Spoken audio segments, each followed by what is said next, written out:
This is my final project for CS50 called Black Belt Organizer. My name is Andrea Casagrande. I'm from outside of Pittsburgh in the United States. I decided on this particular project because it's something that I'll be able to use. It collects and organizes all the information needed to order new black belts. I used Python, Flask, SQL Alchemy, SQLite, HTML, and CSS.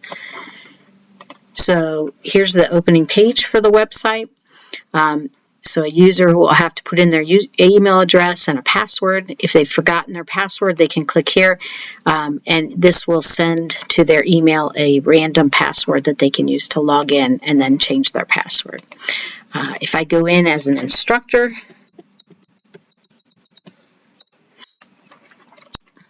I can change the password there. I can add a new student, first name, last name, their current rank, and their current level.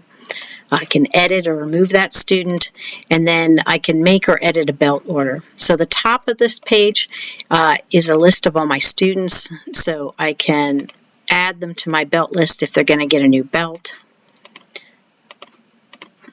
And then the bottom of the page puts it in rank order, and I can make corrections here. If, say, I want a more formal name, John decided that he wanted Jonathan, I can change it here. And now it's Jonathan.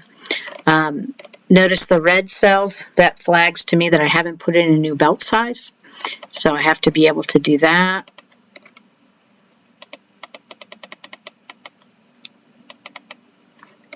And then click Save Changes. So notice they turned to white, so that means that I have a belt size in there. So that last one there, I haven't put in a belt size, so that will flag to the administrator. So the administrator can decide to tell me to put a belt size in there or go ahead and order it without that one there. And then the last thing is I can view previous belt orders.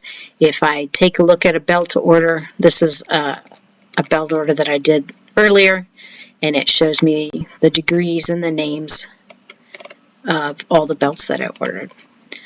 And if I go into as an administrator, I can do everything that an instructor can do, but I can also make the order. So this is the order that I just set up, and I can make this order. And now I can view that, and it's a text order that I can send to the company. So that's my program, and thank you to CS50.